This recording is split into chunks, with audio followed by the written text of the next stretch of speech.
Hello everybody, and welcome to episode 1 of Shonen Shorts, which is a series where I will be briefly going over the Shonen Jump chapters that come out each week. So at the moment, I'm currently reading Jujutsu Kaisen Modulo, One Piece, Gonron Egg, and Underdoctor. So with those four, the chapter of One Piece for this week, which is the week of, it came out on Sunday, I believe, February 1st.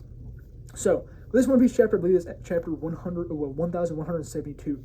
And with this chapter, it was really kind of a disappointing chapter because I was really expecting to see the fight between Loki, Luffy, and the Draugr. So it was kind of disappointing, but we are just now getting back into the forays of Elbaf after the Rox Diesebeg flashback, which is phenomenal.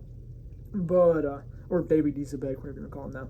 But, spoilers, sorry. But yeah, so with that, we're getting back into it. So they're re-explaining just really all the Holy Knight's abilities, stuff like that, and just getting back into the main story and just expressing where everyone was and all that.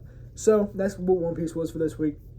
Now onto Modulo. Modulo, this chapter was phenomenal. It was chapter 20, and Modulo was phenomenal because, okay, last chapter we had Yuji reintroduced back with him using Piercing Blood, which I have not read the end of Jujutsu Kaisen yet, but I was very hyped about how he had one of Choso's abilities. And we see him have someone else's ability in this chapter. So it starts off with Yuji pulling up and using, just fighting against humans and the Romulians. And that was really hype because Burgess does not care, and we see that he has not aged in 70 years or whatever it is since the original JJK. And then we see him use this mantle against the cursed spirits that are trying to escape Tokyo. Because the reason he is there is to simply contain the spirits and allow Yuka and Dabura's fight and Sugiri and Maru's fight to continue along.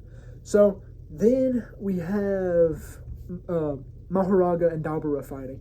Now, this fight is so utterly hype because we see Dabura acquire reverse curse technique in this fight, and he just fully regens his arm. And it was so sick because, like, this dude who technically doesn't know barely anything about human curse techniques is acquiring and learning this fast during a battle. He's almost like Mahoraga because he's adapting and learning just so quickly during this battle. So Dabura is slowly becoming one of my favorite characters in Modulo.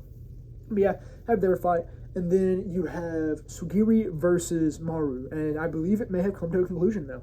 Because we see the phenomenal, just awesome form of the Rika combined with Sugiri. And we see him fighting Maru, but he's still they're just kind of equals. But we see Sugiri pull out Maki's blade out of nowhere. So he has this now, and he's fighting Maru. And eventually he makes a binding vow, I believe that's what they're called, and he sacrifices his Rika powers to become even more powerful himself, or a heavenly vow, it's something like that, but I can't remember because I just read the chapter yesterday, but he makes this vow, and he sacrifices Rika's power. Rika's mask falls off of him, he blitzes Maru, and we see blood splash on his stop sign. So really cool way to end that chapter out on. Then on to Gonron Egg. Gonron Egg, I've really enjoyed it so far. I love the art style because of its simplicity, but also just very complex and kind of brutal nature at points. And with this, we just see Gonron undergo a test by Princess Masochist, and she reveals that, she learns that he does actually have true intentions, and him and Oma actually want to fight for the Liberation Army and overthrow the Draugrs, or however you want to say, the demons, and see Oma replaced as the king of everything, essentially. Then on to Underdoctor. Underdoctor, which is kind of another boring. It was not another, but it was just kind of boring because we just see him really go in, heal a man. Well, after his fall from the airplane, we see him kind of resting. We meet his assistant, and then he just goes in and heals a man. And it astounds him because of how effective his medical ability is. So yeah, that is the end of the first episode of Shonen Shorts. So yeah, thank you.